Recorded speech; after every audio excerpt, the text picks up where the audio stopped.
justicia y misericordia. Bienvenidos a este segundo capítulo donde estamos revisando el libro Introducción al mensaje de 1888. Para comenzar, vamos a hacernos la siguiente pregunta. ¿Crees que podrías ser capaz de reconocer el derramamiento de la lluvia tardía si hoy sucediera? Sabiendo que las opciones son uno verdadero y otro falso, pero sutilmente falso.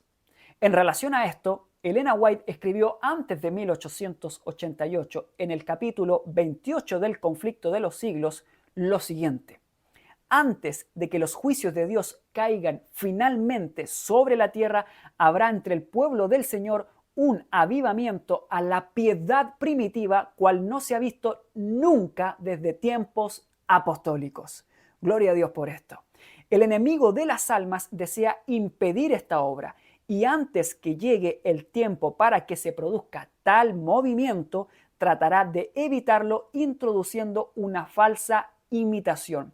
Hará aparecer como que la bendición especial de Dios es derramada sobre las iglesias que pueda colocar bajo su poder seductor. Allí se manifestará lo que considerará como un gran interés por lo religioso. Multitudes se alegrarán de que Dios está obrando maravillosamente a su favor, cuando en realidad la obra proviene de otro espíritu. Bajo un disfraz religioso, Satanás tratará de extender su influencia sobre el mundo cristiano. Lo que ella relata es lo que entendemos como movimientos pentecostales, es decir, hablar y cantar en lenguas, sensaciones, revelaciones proféticas y todo tipo de movimientos y fenómenos carismáticos. Si consideramos las promesas dadas en el libro de Hechos, capítulo 2, versículos 17 en adelante, y entendemos que estas manifestaciones populares mencionadas son falsas, ¿cuál entonces es la genuina manifestación del Espíritu Santo? Mientras Elena White estuvo con vida, realizó intentos fervientes por traer a la mente de los creyentes un asunto en especial, llamando a la iglesia a mirar con un verdadero detenimiento la relación entre el verdadero reavivamiento y el mensaje dado en 1888. En 1895, precisamente, ella escribe lo siguiente. En su gran misericordia, el Señor envió un preciosísimo mensaje por medio de los pastores Waggoner y John.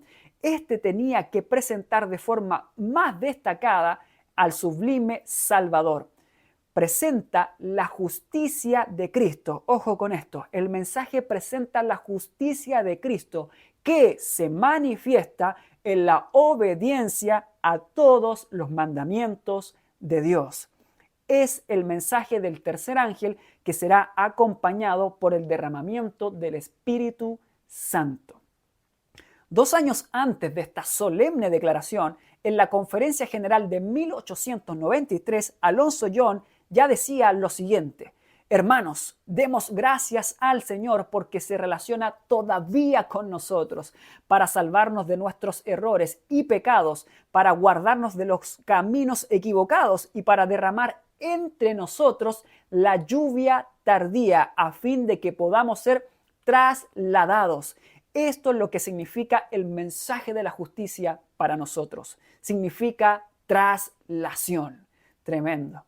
Hoy tenemos mucho de lo que así se llama justificación por la fe, pero está muy alejado de lo que se anunció allí en Minneapolis en 1888. Se instalaron en su lugar mensajes y movimientos carismáticos y en el otro extremo movimientos calvinistas, es decir, solamente legalistas.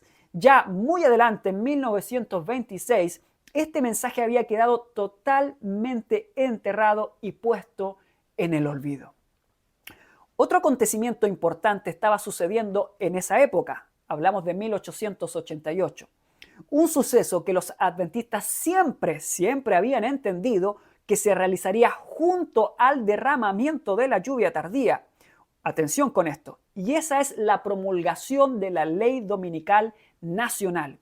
En 200 años de historia de los Estados Unidos no había estado nunca tan cerca de promulgarse una ley dominical como fue en el periodo de auge del mensaje de la justificación por la fe en 1888. Justamente ese mismo año, el senador Henry Blair de New Hampshire introdujo al Congreso una ley dominical que manifestaba la observancia del día domingo denominado Shabbat cristiano en todos los territorios federales como un día de adoración, además de una enmienda a la educación y a la religión en la Constitución de los Estados Unidos. Como respuesta inmediata a esta ley, apenas terminada la sesión general de 1888, Alonzo Young fue llamado a Washington, D.C. para presentar el 13 de diciembre de 1888 ante el Comité de Educación y Trabajo del Senado de los Estados Unidos una defensa del sábado bíblico, la cual tuvo mucho éxito al oponerse al documento de Blair. Los años siguientes fueron de mucha tensión, se imaginarán, para los adventistas de aquella época, ya que la instancia de promulgación de la ley dominical podría ser inmediata, pero tan solo la proclamación de esta ley y análisis en el Congreso de los Estados Unidos, al referirse como Shabbat cristiano, el día de adoración, el día domingo, llamó a la profunda meditación de algunos de los del pueblo de Dios, como por ejemplo al Salmo 119, versículo 126, donde dice: es tiempo de que actúes, oh Señor, porque han quebrantado, han invalidado tu ley. Estos acontecimientos proféticos, unidos al mensaje de la justificación, trajo consigo un despertar que no se había visto nunca desde el clamor de medianoche en 1844. Esto había conmovido profundamente el corazón y llevado a concluir que sin duda que se había comenzado con la lluvia tardía y el fuerte pregón. Este era el sentir del pueblo en aquella época. Algunos consagraron todo su ser a Jesús. El mensaje tenía ese poder para poder hacerlo, hasta el punto de que fueron rebautizados pastores ordenados ya, como es el caso de Hayek y el doctor Daniel. Esta es la cuestión, ellos decían. Esto es lo que ellos decían. No quién será el más grande en la asociación o en la iglesia, quién será el más importante, sino quién se aproxima más a ser semejante a Cristo. Tremendo. ¿Quién se aproxima más a ser semejante a Cristo? Esa era la verdadera convicción, la verdadera competencia. ¿Quién es más semejante a Jesús? Desde aquellos acontecimientos han pasado más de 120 años de historia. Y la pregunta sigue siendo la misma. ¿Veremos la consumación de esta obra en nuestra generación? ¿Qué contenía el mensaje de 1888 que desencadenó tales acontecimientos proféticos como lo fue lo de la promulgación o el intento de promulgación de la ley dominical, y que podía también transformar el corazón y que transformó sin duda el corazón de muchos en aquella época? La respuesta resumida a esta pregunta es Cristo. Solamente Cristo. Jesús puede hacer eso. Jesús tiene el poder desde el lugar santísimo. Él hace esto por nosotros. La profeta de Dios nos insta a que meditemos en lo siguiente. El pecador debe ser inducido a mirar el Calvario con la sencilla fe de un niñito. Debe confiar en los méritos de su Salvador, aceptar su justicia y creer en su misericordia. Que Dios te bendiga.